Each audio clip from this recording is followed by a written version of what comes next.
이스라엘의 죄악을 세 가지 단어로 말하는데, 첫째는 에브라임, 북이스라엘은 거짓으로 행했다 이렇게 말합니다. 입만 열면 거짓말했다는 거, 하나님 앞에서. 그리고 괴율로 나를 애워쌌다 그러는데 속임수와 배신을 말합니다. 한마디로 말하면 배은망덕한 겁니다. 그 은혜에 합당한 삶을 살지 못했던 것이고, 유다는 하나님의 곧 신실하시고 거룩하신 자에 대해서 정함이 없었다 이렇게 말합니다. 이 정함이 없다는 말은 요즘 우리 속담으로 얘기하면 변덕이 죽을 듯하다는 겁니다. 이랬다 저랬다 조변석계로 변하는 모습이 정함이 없다 이렇게 말합니다. 신실한 사랑을 받았는데 그 사랑을 받을 자격이 없었다는 얘기입니다. 그럼에도 불구하고 하나님께서 이스라엘 백성들을 사랑하신 줄로 믿습니다. 로마서 5장 8절에 이렇게 기록되어 있어요. 우리가 아직 죄인 되었을 때 그리스도께서 우리를 위하여 죽으심으로 하나님께서 우리에 대한 자기의 사랑을 확증하셨느니라. 이스라엘 백성들은 정함이 없는데 이랬다 저랬다 하는데 하나님은 어떻게 하셨어요? 확증하신 거예요. 딱 정하신 거예요. 나는 너를 사랑하기로 했다. 나는 너를 버리지 않겠다. 확 정하신 줄로 믿습니다. 우리도 그 하나님의 사랑을 깨닫고 더 이상 거짓과 괴울과 정함 없이 흔들리는 믿음이 아니라 하나님께 내 마음을 확정하시기를 주님의 이름으로 축원드립니다. 예전에 부르던 찬양 중에서 주님 뜻대로 살기로 했네, 뒤돌아서지 않겠네. 저는 이 찬양 많이 부르고 요즘 그 찬양 안 불러요. 그래서 사람들이 많이 뒤돌아서나 봐요. 주님 뜻대로 살기로 했으면, 확정했으면 안 흔들려야죠. 끝까지, 그 약속이 성취될 때까지. 변함없는 믿음이 있기를 주님의 부탁을 드립니다.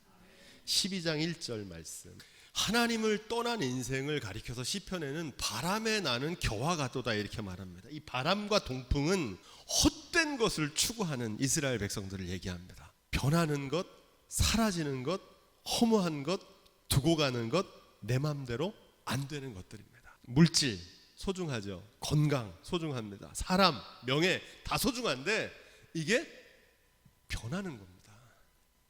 영원하지가 않아요. 있다가도 없고 없다가도 있는 겁니다. 있어도 살고 없어도 사는 겁니다. 이 바람과 동풍을 쫓아서 살았다는 겁니다. 이것을 가리켜서 우상숭배다 이렇게 배웠죠. 또 날마다 거짓과 포악을 더하며 이렇게 말합니다. 이 더했다는 게 뭐냐면 헛된 우상을 쫓아서 살면은 채워도 채울 수 없다는 겁니다. 이 채울 수 없는 것을 가리켜서 지옥의 별명이죠. 무저갱이라고 제가 전에 한번 소개해드렸죠. 무저갱, 바닥이 없는 구멍입니다. 그래서 채워도 채울 수가 없어요. 채울 수가 없는 성질의 것입니다. 만족할 수가 없다는 거예요. 또 한 가지 우상숭배의 모습은 뭐냐? 아수르와 계약하고 기름을 애굽에 보냈도다 이렇게 말합니다. 이 말은 아수르와 뒷거래를 하고 애굽에 조공을 바쳤다는 겁니다. 이것도 또 다른 우상숭배의 모습입니다. 사람을 의지하는 것이죠. 앞에서 우리가 배웠습니다. 이러한 우상숭배가 헛된 것은 뭐냐면 자기가 의지하던 것들에 의해서, 아수르를 의지했는데 누가 침공해 왔어요? 아수르가 쳐들어왔죠. 남유다는 누구한테 망했습니까? 바벨론에게 망했는데 바벨론 왕에게 자기 왕궁과 보화와 군사를 다 보여줍니다. 그래 결국 누구한테 망했어요? 바벨론에 망했어요. 자신이 의지하던 것들에 의해서 자신이 의지하던 것들과 함께 망합니다. 함께 무너져 내려요. 바람 쫓아가면 안 되고 동풍 쫓아가면 안 되고 변함없는 영원하신 하나님을 쫓아 살아가는 믿음이 있기를 주님의 이름으로 부탁을 드립니다.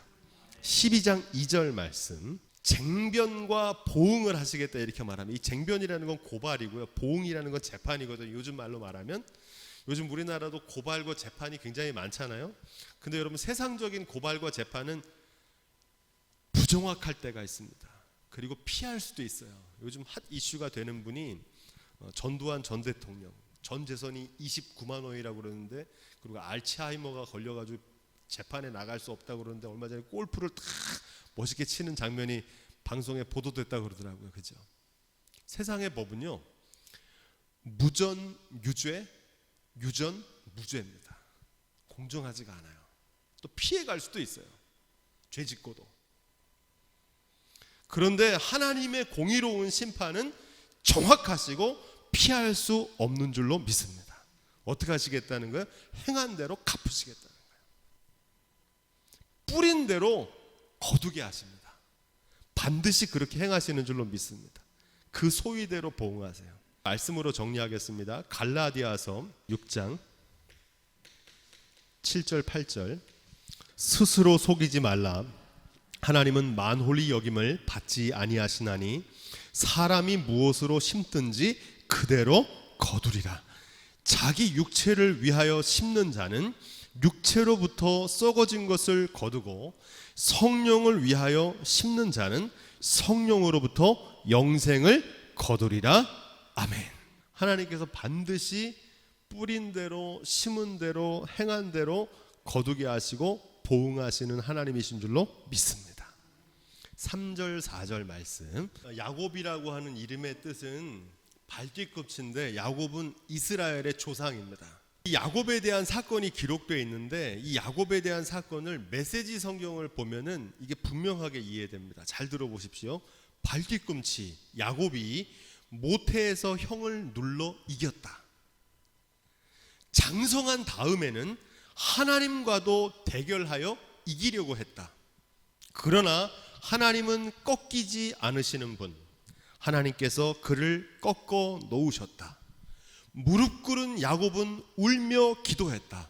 하나님은 베델에서 그를 만나셨고 그곳에서 그와 말씀을 나누셨다. 이렇게 번역되어 있습니다. 왜 제가 이것을 메시지 성경으로 읽어드렸냐면 많은 사람들이 이 야복강에서 벌어진 야곱의 사건을 오해합니다. 어떻게 오해하면 야곱이 하나님과 싸워서 이겼다고 생각해요. 근데 아닙니다. 하나님께 야곱을 어떻게 하셨어요? 환도뼈를 치셔가지고 절개하십니다. 그리고 야곱이 무릎 꿇어요. 그러니까 하나님이 야곱을 굴복시키신 겁니다. 많은 사람들이 이 말씀을 오해해가지고 나도 야곱처럼 하나님과 싸워서 이겨먹으려고 그럽니다. 그게 신앙생활인 줄 알아요. 야곱이라고 하는 이름의 뜻은 발뒤꿈치인데 이걸 요즘으로 바꿔서 말하면 쟁취하는 인생이었습니다. 자기 스스로 열심히 해가지고 형도 이겨먹고 내가 재산도 열심히 일해서 얻고 하는 그런 인생이었는데 그 야곱이 야복강에서 철저하게 무너져 내리는 겁니다. 하나님 앞에서 무릎 꿇는 겁니다. 이걸 뭐라고 그러냐? 승복하는 겁니다. 더 정확하게 얘기하면 하나님 앞에서 뭐 한 거예요? 항복한 겁니다. 항복. 그러니까 하나님께서 그 야곱의 이름을 뭘로 바꿔주셨어요? 이스라엘로 바꿔주셨습니다. 하나님께서 그를 다루어 주셨다는 뜻입니다. 발뒤꿈치 야곱은 한마디로 말하면 스스로 되려고 하는 인생이었습니다. 야, 내가 어떻게 하면 복을 받을 수 있을까? 내가 어떻게 하면 성공할 수 있을까? 내가 어떻게 하면 형통할 수 있을까? 그런데 하나님께서 이스라엘로 바꾸신 것은 하나님이 되게 하시는 인생으로 바꿔주신 줄로 믿습니다. 우리의 신앙도요, 처음에는 나의 필요와 나의 요구를 구하는 것으로 하나님께 나아가지만 하나님의 영광, 하나님의 뜻을 구하는 자리까지 성숙해야 될 줄로 믿습니다. 그렇게 변하는 거예요. 나의 원대로 마옵시고 아버지의 뜻대로 되기를 원하나이다. 이게 성숙한 기도거든요. 처음에는 내 문제를 해결해 달라고 기도하며 주님 앞에 나갑니다. 그 기도도 해야 돼요. 그런데 그 문제만 해결되는 게 아니라 하나님께서 그 환경을 변화시키는 게 아니라 그 기도하는 기도자를 바꿔놓으시는 줄로 믿습니다. 그게 야곱의 야복강 사건이에요. 5절 말씀. 저는 만군의 하나님 여호와시라 이렇게 말합니다. 이 만군은 하늘에 있는 천군 그리고 땅에 있는 모든 권세, 땅에 있는 모든 권세를 주관하시는 분이다 이런 뜻입니다. 이 다른 말로 뭐라고 그러냐면 우리가 만유의 주제라 그러잖아요. 만유는 우주의 모든 것을 가리킵니다. 모든 만물을 주관하시는 분이라는 거예요. 누가? 하나님이 그렇다는 겁니다. 역사를 주관하시고 인간의 생사화복을 주관하시는 하나님이신 줄로 믿습니다. 그러니까 한마디로 삶의 주관자란 말입니다.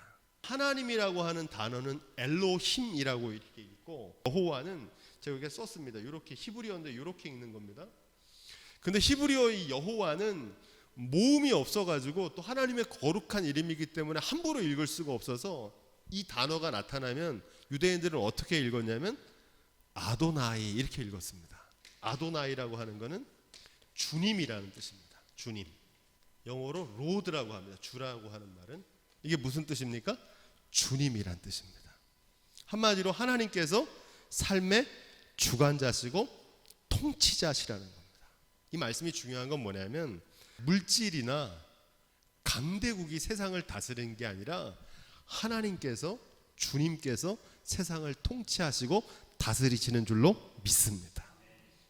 야복강에서 야곱이 이 고백을 한 겁니다.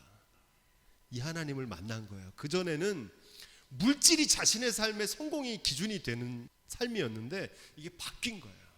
만군의 여호와 하나님을 섬기는 삶으로 변화된 줄로 믿습니다. 6절 말씀. 근데 많은 사람들이 만군의 하나님 여호와가 아니라 다른 것을 하나님처럼 섬기며 살아가는데 만군의 하나님이 여호와라는 사실을 반드시 알게 되는 날이 옵니다. 언제 알게 될까요? 인생의 마지막 날 이걸 알게 됩니다. 아, 그렇구나. 하나님이 내 인생의 삶의 주관자였구나. 내가 왕처럼 섬기고 내가 주인처럼 섬겼던 모든 것이 주인이 아니었구나라는 사실을 깨닫게 됩니다. 그때 깨달으면 너무 늦어요. 이걸 미리 깨달으면 남은 삶 속에서 하나님을 주님으로 모시고 살아가는 삶, 영생을 맛보게 될 줄로 믿습니다. 이 죽음은 생물학적인 죽음만 있는 게 아니라 삶에서 만나는 절망, 이게 다 끝났구나 생각하는 그런 죽음도 있습니다. 이걸 영적인 죽음이라고 그러거든요. 옛 자아가 죽으면 새로운 자아로 거듭나는 줄로 믿습니다. 이전에는 내 멋대로 내 맘대로 고집하며 살았는데 그러던 삶이 죽으면 영원하신 하나님 말씀에 이끌려 살아가는 새로운 삶을 열어주시는 줄로 믿습니다. 이거를 뭐라고 그러냐? 죄에 대해서는 죽고 의에 대해서는 사는 겁니다. 인애와 공의를 쫓아 살아라. 인애와 공의는 하나님의 은혜와 하나님의 뜻을 쫓아 살아가는 겁니다. 항상 너희 하나님을 바라본다는 말은 하나님을 경외하는 삶을 말하는데 이거 어려운 게 아니고요. 어떻게 하면 하나님을 기쁘시게 해드릴까? 삶의 위기가 찾아왔을 때 삶의 주관자이신 하나님께 의뢰하고 하나님 뜻대로 순종하는 삶을 사는 데 있는 줄로 믿습니다. 그럼 어떻게 되냐? 이전에 헛된 삶에서 하나님께서 우리에게 참된 삶을 열어주시는 줄로 믿습니다. 이게 영생입니다. 그리고 영생은 이 땅에서 끝나는 게 아니라 영원까지 이어지는 거예요. 그 축복이 저와 여러분들의 삶 가운데 이루어지기를 주님의 이름으로 간절히 축원드립니다. 이제 8절 9절 이 말씀은 이스라엘을 상고라고 비유하는데 이 상고는 상인이란 말입니다. 이스라엘을 상인에 비유하자면 마치 어떤 상인이냐? 손에 거짓 저울을 가지고 갈취한 장사치와 같다 이런 말입니다. 이게 무슨 얘기냐면 거짓 저울입니다. 한마디로 계산 잘못했다는 얘기입니다. 왜 이스라엘이 계산을 잘못한 상인과 같다 이렇게 말하느냐? 하나님께서 베풀어 주신 은혜인데 그것을 뭐라고 착각했냐면 자신의 공로로 얻었다 이렇게 계산을 한 겁니다. 그래서 교만하고 자만해진 거예요. 내가 부자인데 이 부자가 된 것은 나의 수고한 중에서 얻었다는 겁니다. 내가 수고해서 거둔 거라는 겁니다. 그런데 이것을 하나님 보시기에 뭐라고 그러냐? 계산을 잘못한 거라는 겁니다. 하나님의 은혜를 자신의 공로로 수고로 얻은 당연한 결과물이라고 여기는 거, 이게 이스라엘의 죄악이라는 겁니다. 무슨 계산을 잘못한 거예요? 내가 수고해서 거둔 게 아니라 하나님의 은혜로 얻었다는 사실을 모르는 게 죄라는 겁니다. 지금 북이스라엘이 이 죄악을 저지른 거예요. 우리 아름다운 예배당은 많은 수고와 헌신이 있었지만 우리의 수고와 헌신으로 물질로 지은 것이 아니라 하나님께서 이 예배당을 지으신 줄로 믿습니다. 이게 정확한 계산이에요. 우리에게 일할 수 있는 건강 주시고 생명 주시고 드릴 수 있는 물질도 하나님께서 주셨기 때문에 이 예배당은 하나님이 지으신 줄로 믿습니다. 이게 정확한 계산입니다. 이 계산을 했던 사람이 나오는데, 자, 한번 찾아보죠. 역대상 29장 11절부터 16절. 여호와여, 광대하심과 권능과 영광과 이김과 위엄이 다 주께 속하였사오니 천지에 있는 것이 다 주의 것이로 소이다. 여호와여, 주권도 주께 속하셨사오니 주는 높으사 만유의 머리심이니이다. 부와 귀가 주께로 말미암고 또 주는 만유의 주제가 되사 손에 권세와 능력이 있사오니 모든 자를 크게 하심과 강하게 하심이 주의 손에 있나이다. 13절. 우리 하나님이여, 이제 우리가 주께 감사하오며 주의 영화로운 이름을 찬양하나이다. 나와 나의 백성이 무엇이간되 이처럼 즐거운 마음으로 드릴 힘이 있었나이까? 모든 것이 주께로 말미암아 싸우니 우리가 주의 손에서 받은 것으로 주께 드렸을 뿐이니이다. 주 앞에서는 우리가 우리 열조와 다름없이 나그네와 우고한 자라. 세상에 있는 날이 그림자 같아서 머무름이 없나이다. 16절. 우리 하나님 여호와여, 우리가 주의 거룩한 이름을 위하여 전을 건축하려고 미리 저축한 이 모든 물건이 다 주의 손에서 왔사오니 다 주의 것이니이다. 아멘. 이게 누구의 고백입니까? 다윗의 고백이에요. 이 고백이 저와 여러분들의 고백이 될 수 있기를 주님의 이름으로 축원드립니다. 이게 정직한 저울이에요. 모든 것이 주님께로 왔다는 거예요. 만유가 다 주님의 것이기 때문에 부자된 거는 내가 공로로 열심히 해서 부자된 게 아니고 하나님께서 부자되게 하셨기 때문에 부자가 됐다는 겁니다. 모든 것이 주께로 말미암아 싸우니 우리가 주의 손에서 받은 것으로 주께 드렸을 뿐이라는 겁니다. 이 모든 물건이 다 주의 손에서 왔사오니 다 주의 것이니이다. 근데 지금 북이스라엘은 뭘 잘못하고 있는 겁니까? 계산을 잘못하고 있는 거예요. 이거 자기가 줬다고 생각해요.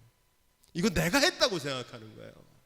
이게 하나님 보시기에 엄청난 죄악이었다는 사실입니다. 자, 거기에 대해서 하나님께서 뭐라고 말씀하냐? 9절을 한번 읽어볼까요? 9절. 그러니까 이스라엘 백성들이 계산을 잘못하니까 하나님께서 계산을 다시 해주겠다는 겁니다. 다시 장막 생활을 하게 하겠다는 겁니다. 어디로 돌려보내겠다는 거예요? 광야로.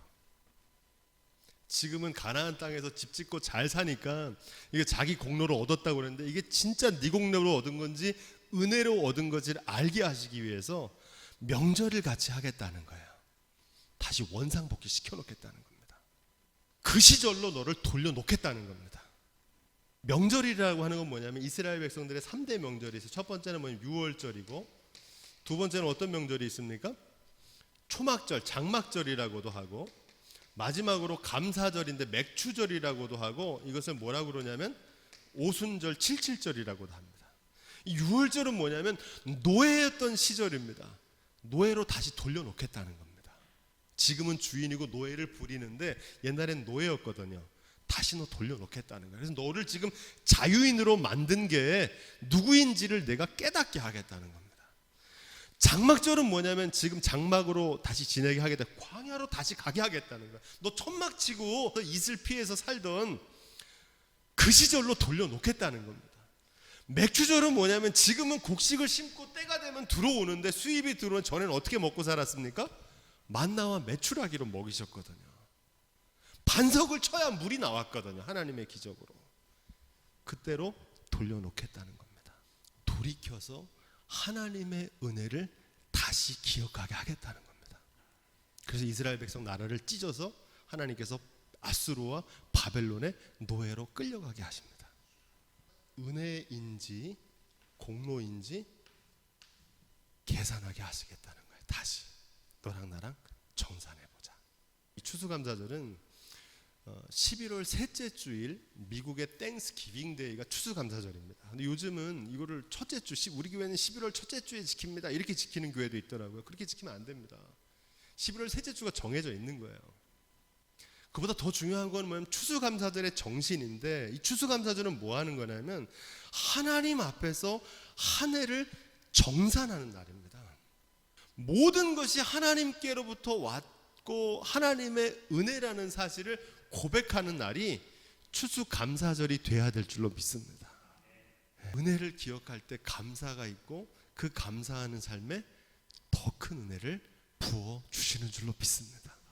10절부터 11절 말씀, 하나님께서 여러 선지자를 보내서 끊임없이 회개하게 하셨습니다. 이 회개는 죄를 뉘우치는 회개가 아니라 정직한 계산을 하게 하셨습니다. 선지자들 보내서 야 너희 지금 사는 거 하나님 은혜야, 이거를 끊임없이 선지자들 보내서 깨닫게 하신 거예요. 포도원 주인은 따로 있어, 너희는 청직이야. 이 말씀을 선지자들을 통해서 계속 말씀하셨습니다. 내 손으로 얻은 것이 아니라 주님께서 선물로 주신 것이다, 이것을 증거하게 하셨습니다.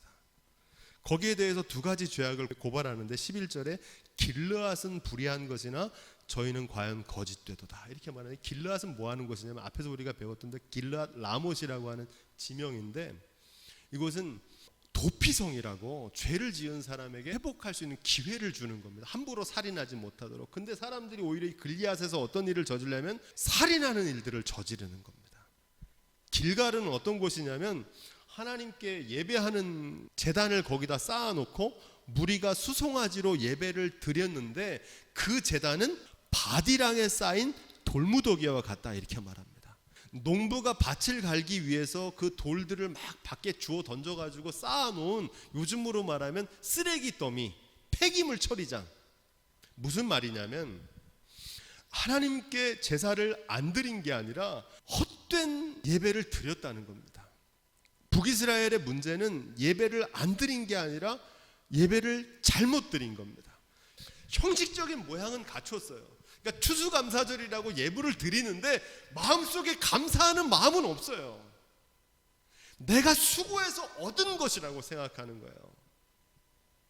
이 모든 것을 하나님이 주셨다는 은혜로 드려야 되는데 겉모습은 갖췄는데 그 마음속에 진정한 감사는 잃어버린 모습이 길갈에서 나타난 죄악과 같았다는 겁니다. 12절 14절 마지막 말씀이죠. 또 다른 배은망덕한 두 가지 실례를 성경에서 들어서 말하는데, 이스라엘의 시조인 야곱 얘기를 합니다. 야곱이 외삼촌 라반의 집으로 도망가잖아요. 그 라반의 집이 있던 곳이 어디냐면 바단 아람이라는 곳입니다. 자, 그런데 거기서 어떤 일이 있었는지 여러분 잘 알고 계시죠? 근데 그 말씀의 핵심적인 결론이 어디 나오냐면 창세기 31장 41절, 내가 외삼촌 집에 거한 이 20년 외삼촌의 두 딸을 위하여 14년, 외삼촌의 양떼를 위하여 6년을 외삼촌을 위하여 봉사하였거니와 외삼촌께서 내 품삯을 10번이나 번역하셨으니. 아멘. 몇 번을 번역했대요? 10번을 번역했다는 겁니다. 그 외삼촌이 10번을 번역했는데 하나님께서 그 외삼촌을 책망하셨다는 겁니다. 야곱을 복되게 하시려고. 이 말씀 속에 중요한 의미가 있는데, 불의한 재물을 얻으려고 했던 라반이 10번이나 번역한 것을 누가 치리하셨어요? 하나님께서 치리하셨다는 겁니다.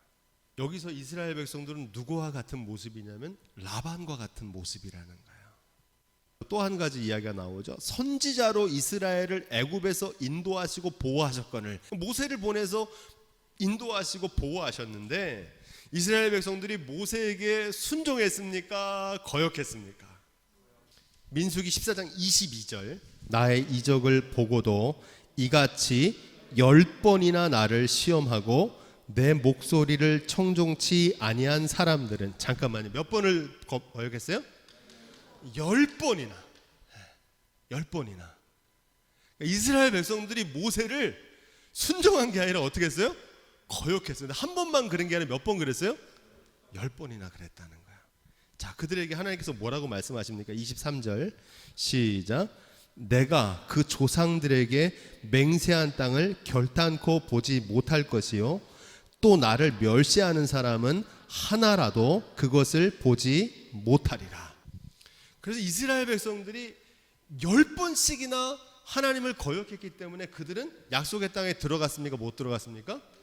하나님 못 들어가게 하시겠다는 겁니다. 이게 무슨 얘기냐면은 이스라엘 백성들이 마지막 10번째 거역한 게 모세가 시내산에서 돌판을 가지러 갔을 때 금송아지를 만들어 놓고 막 자기들끼리 거기서 이게 하나님이라고 그러고 난리를 칩니다. 그러니까 하나님께서 그들을 싹 쓸어 버리시겠다고 그러니까 모세가 하나님 살려주십시오. 그들과 약속을 기억하셔서 한 번만 기회를 주십시오. 그럴 때 하나님께서 모세의 중보 기도를 들으시고 마음을 돌이키십니다. 그리고 하신 말씀이 이거예요. 그러나 그들이 10번이나 나를 거역했다. 내가 그들을 절대 약속의 땅에 못 들어가게 하겠다. 서로 다른 이 두 사건의 공통점은 10번이나 번역하고 거역한 겁니다. 그러니까 하나님께서 라반의 집을 어떻게 하셨다고 그래요? 치리하셨다고 그러잖아요. 치시고 야곱을 복되게 하셨어요. 그리고 출애굽 1세대는 못 들어가게 하시고 갈렙과 그의 자손이 땅을 차지하게 될 거다. 거역하면 칼에 삼키우고 순종하면 땅의 아름다운 소산을 먹으리라. 하나님은요 우리를 사랑하시기 때문에 오래 참으세요. 정말 10번 이상 참으세요. 하나님께서 오래 참으시지만 영원히 참지 않으십니다. 진노의 잔이 쏟아지기 전에 아직 기회가 있을 때 빨리 회개하고 돌아가는 지혜가 있기를 주님으로 부탁을 드립니다. 호세아는 지금 그 얘기를 하는 거예요. 왜 북이스라엘이 망했냐면 왜 멸망의 심판이 하나님의 진노가 쏟아졌느냐, 하나님의 은혜와 사랑이 부족해서가 아니고 10번씩이나 우리의 회개치 않은 완고함 때문에 그들이 수치를 저희에게 돌리시리라. 하나님의 은혜가 부족해서 심판받는 게 아니에요. 회개치 않는 완고함 때문에 진노의 잔이 차서 쏟아지기 전에 아직 기회가 있을 때 하나님의 은혜를 기억하고 회개하고 돌이키는 지혜가 있기를 다시 한번 주님의 이름으로 부탁을 드립니다. 기도하겠습니다.